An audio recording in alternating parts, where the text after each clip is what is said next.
Hey, what's going on, fam? It's ASI here, and today I'm bringing you guys part 2 of 6 of the Napoleonic Wars from Epic History TV. For those of you that don't know, it was an amazing time in just history, but just an outrageous amount of you guys asked me to do this, and I'm glad you did, because turns out after part 1, it is an awesome video, and I'm excited to learn so much more. Do me a favor, if you guys haven't subscribed, go ahead and subscribe and ring that bell because you want to be notified every day when I make these new videos. And, for the other 4 parts. And if you haven't seen part 1, stop watching, go watch part 1. I'll go ahead and link it right up here. Right up here. Anyway, I'll shut up and let's get started. There is one thing I need to note. In order to get permission to this video, I did have to make it a little bit smaller, so it's not a full screen. It's about 60% of the size, 50% somewhere around there. Hope you guys enjoy it.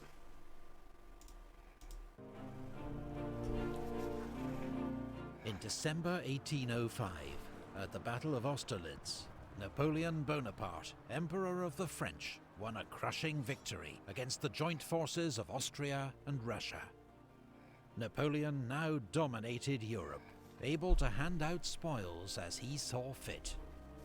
In February 1806, he sent an army led by Marshal Massena to overthrow the King of Naples, who had dared to side with his enemies, and gave his throne to his own brother Joseph instead. Another brother, Louis, was made King of Holland. His German allies, Bavaria and Württemberg, were elevated to the... Does anybody, let me know in the comments if you know, but does anybody know how many siblings he actually had? Because he, made one brother and one brother. How many did he have to go around? It seems he was rather close or trusted his family, and that oftentimes makes sense, But, yeah, just let me know if you know. The status of kingdoms. While Napoleon made himself protector of the Confederation of the Rhine, a new alliance of German states that would contribute 60,000 troops to his army. Wow. In recognition of the new reality, Emperor Francis of Austria formally dissolved the Holy Roman Empire, founded by Charlemagne 1,000 years before, but now without influence or purpose. Austria had been humiliated. France remained at war with Britain, Sweden and Russia. But in the summer of 1806, all eyes were on Prussia. That's actually a video. Let me know if you guys would be interested in that. I'd love to watch the history of the Holy Roman Empire. Oh, sorry about that. I would love to watch the history of the Holy Roman Empire, though, and just see what happened. I don't know too much about that either.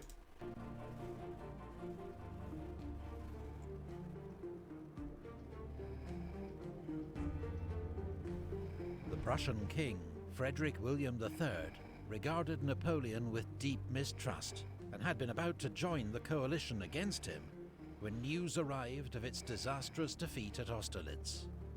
He was heavily influenced by his wife, the celebrated and popular Queen Louise, who detested France and Napoleon.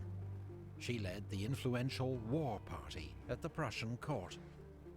Matters came to a head over Hanover, a German state which had belonged to British King George III, been occupied by the French, and given by Napoleon to Prussia as compensation for other territorial changes.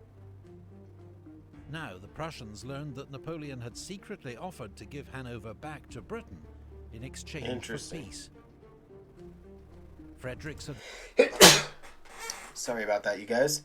It's actually really interesting because that's kind of some sneaky back alley deals going on, and I wonder how Napoleon's going to feel about that. He doesn't take me as a very forgiving man. Advisors now persuaded him that war was the only honorable course.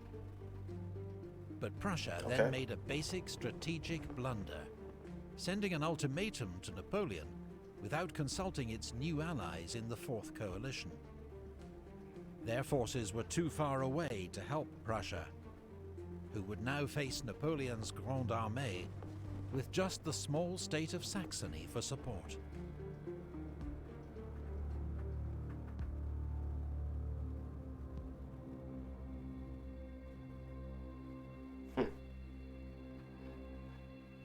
In 1806, the Prussian army had a fearsome reputation that dated back 50 years to the reign of Frederick the Great. Napoleon, a student of history, regarded it with respect. But Prussia's army had been allowed to rest on its laurels. Its generals were old, its staff work hindered by bureaucracy and personal rivalries, its movements ponderous and predictable. Prussian soldiers, however, could be relied on to fight with pride and determination, while Prussian cavalry was regarded as amongst the best in Europe. In October 1806, Napoleon invaded Saxony with an army of 166,000 men and 256 guns. Advancing in 3 columns, the French crossed the mountain forests of the Thüringer Wald, along roads carefully reconnoitred by scouts and spies. Napoleon intended to threaten Leipzig and force a decisive battle with the Prussian army, which he believed was near Gera. The Prussians were, in fact, further west, concentrating near Erfurt. Now, I know that they talked about spies having trouble in this section, but was that really enough reason for their spies and their recon and everything to not realize that their army wasn't even in the town that they thought that they were in? That's a huge mistake, you know? That could cost a lot of lives and possibly, a loss of victory. On the west bank of the river Saale. Its commander, the Duke of Brunswick, had hoped to threaten the flank of Napoleon's advance. But wrong-footed by the speed of the French, he now ordered a retreat north to find a new defensive line. On the 10th of October at Saalfeld, Marshal... So basically, because they moved so fast, it actually ended up working out for him, even though he made a mistake, Napoleon. That's interesting. That's a little lucky, honestly. I guess it's luck mixed with the skill of their speed, but still luck. Lannes' 5th Corps clashed with a Prussian advance guard, commanded by Prince Louis Frederick, the king's cousin. The Prussian force was routed, and Prince Louis himself killed in combat with a quartermaster of the French 10th Hussars. 3 days later, Lannes made contact with a large Prussian force near Jena and sent news to Napoleon. The French emperor, believing he'd found the main Prussian army, rapidly issued orders for his corps to concentrate for battle at Jena. Bernadotte's 1st Corps and Davout's 3rd Corps were to cross the Saale and fall on the Prussian flank from the north. But Napoleon was wrong. Oh.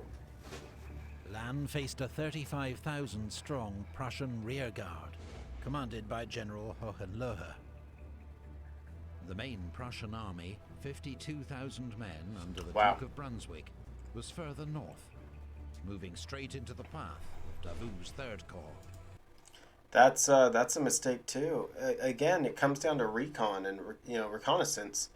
Was his recon just not that great? Let me know, because you can make mistakes like this, but that's a hell of a mistake to make.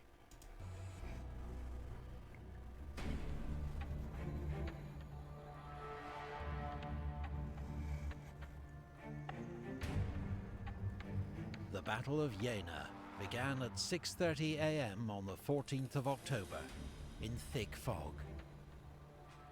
Marshal Why is it always in Lannes' fog? 5th Corps already had a toehold on the plateau west of the town and river.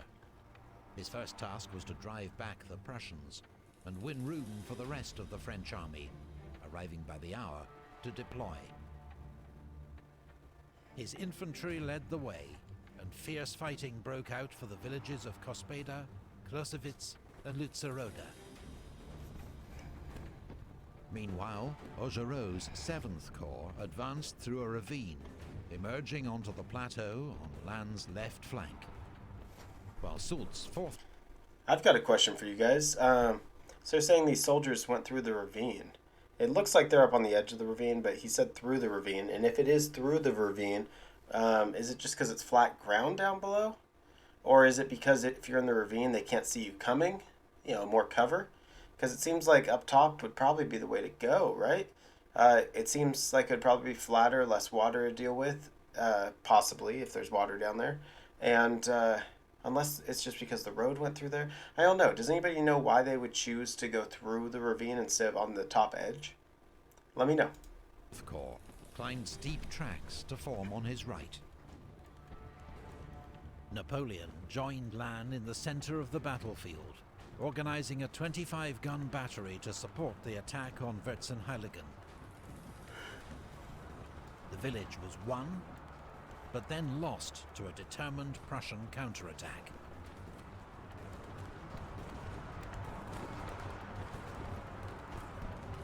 On the right, around 10 a.m., Soult's infantry secured Closewitz, but was counterattacked on its right flank near Rödigen.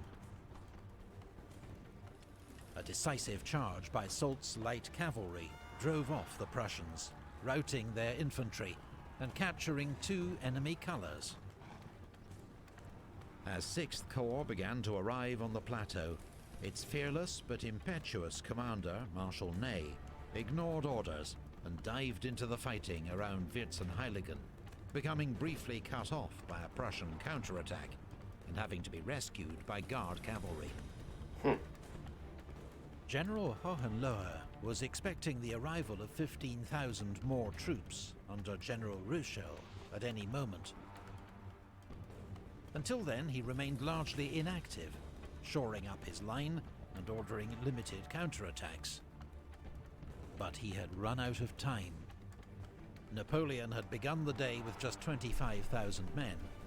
By 12:30, a steady stream of reinforcements had brought his strength up to 96,000. At this point, does anybody know about how many troops Napoleon had? I think in episode 1 or part 1 it said it was like 160,000 or something. And then he I'm sure he lost troops, and now he got a bunch of extra troops from the Germans. And just, another 50K? So what's he sitting at? He's got to be sitting at least 150,000, right? Yeah, I'm not really sure, but let me know if you know. As the Emperor rode past the Imperial Guard, one young soldier, eager to be sent into action, called out, "Forward!"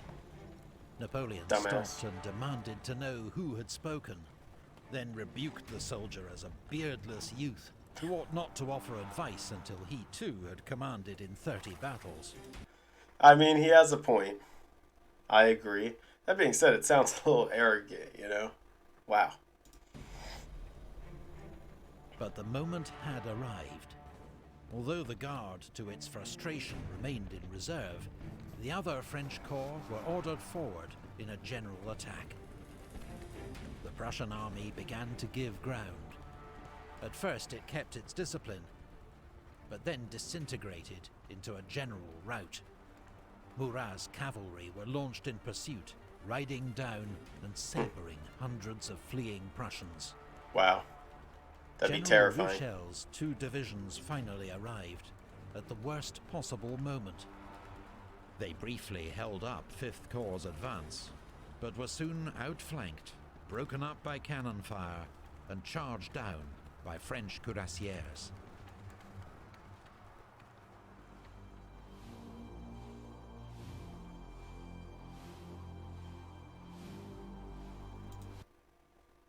At that line, your marshal must be saying double. Is he saying because his northern his northern corps said that there's twice as many troops up here and he didn't believe him, or what? Maybe you guys can clarify that. Meanwhile, 12 miles to the north, near Auerstadt, Marshal Davout was marching southwest, expecting to fall on the Prussian left wing at Jena. Instead, he encountered the Duke of Brunswick's main Prussian army, heading north to take up new positions. Davout's 3rd Corps, 27,000 men and 48 guns, was about to face odds of 2-1, while Bernadotte's 1st Corps, which had orders to support Davout, was nowhere to be seen. Davout, nicknamed the Iron Marshal, showed no signs of alarm. He formed his first division into a defensive line centered on the village of Hassenhausen, his infantry forming squares to repel a series of cavalry charges by General Blücher's advance guard. His other 2 infantry divisions arrived to strengthen the line. As much as he strengthens it, though, I mean, don't get me wrong, don't just give up, but they are severely outnumbered. Standing firm in the face of repeated Prussian attacks. But Prussian movements were slow and poorly coordinated. Okay. Nor did they use their numerical advantage to try and outflank Davout. Yeah. At a crucial moment, the Duke of Brunswick was shot through the eyes, a wound that proved fatal. King Frederick William... Well, yeah, it proved fatal, shot through the eyes. That means one of 2 things. Either he was shot in the eye, which, you know, there's a good chance you're dead, because if it goes through your eye, get your brain right back here. Or shot through the eyes, I can imagine would also be in between the eyes, right here, in which case you are also dead. Jesus Christ. Also, why weren't they flanking him? It doesn't seem like very good military strategy. Himself took command. Several Prussian units remained uncommitted, but the king, convinced he faced the main French army under Napoleon, dithered. Around 12:15, Marshal Davout counterattacked. The Prussian army turned and fled. Really? Davout had won a stunning victory against the odds, but that's embarrassing. at a heavy price. His corps suffered 25% casualties. Wow. 1 man in 4 killed or wounded. Oh, while or inflicting wounded. twice as many losses on the Prussians. Wow.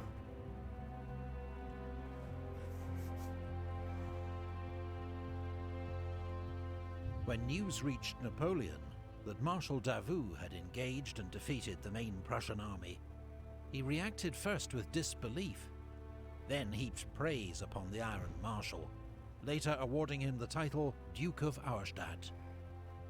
Marshal Bernadotte, in contrast, was nearly court-martialed for failing to support... Yeah, where the hell was he? Napoleon's army began a masterful pursuit of the beaten Prussians, giving them no time to regather their strength. 2 weeks after the twin battles of Jena Auerstadt, Napoleon's troops, led by Davout's heroic Third Corps, entered Berlin. The next day, General Hohenlohe surrendered at Prenzlau. At Lübeck, General Blücher and 20,000 Prussians were driven out of the city in heavy fighting and forced to surrender. While 25,000 Prussians besieged at Magdeburg surrendered to Marshal Ney. Prussia's army had been devastated by a Napoleonic blitzkrieg. In just 33 days, Prussia had lost 20,000 dead, 140,000 prisoners, 800 guns, and 250 standards.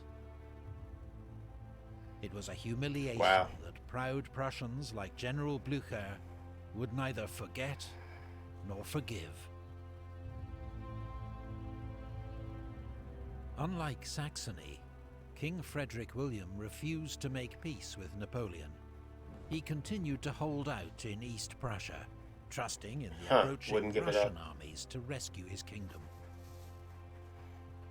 Despite another glorious victory for Napoleon and the Grande Armée, the war was not won yet. That's a hell of a battle, though, and that's a good win. You know? Oh, I guess next time is going to be Russia defeated. Let's have a talk about that, you guys. So at the end of the day, I mean, Prussia got beat pretty damn well. Most of their army's taken out. They're definitely suffering, and they're calling on the Russians to protect them. Otherwise, they're done. It's interesting. It's I feel, although Napoleon, and let me know if you guys feel differently in the comments, but although Napoleon, he He was an excellent military strategist. He he got lucky a few times in that one, I think. And luck can only go so far, you know. Anyway, hope you guys enjoyed it. There are going to be 4 more parts. I'm really excited to check them out. Thanks again, Epic History TV, for letting me watch your video. And if you guys haven't subscribed, hit that sub button, ring the bell, because you don't want to miss the next video. Trust me. Anyway, this is Aces High. I love y'all, and I'm out.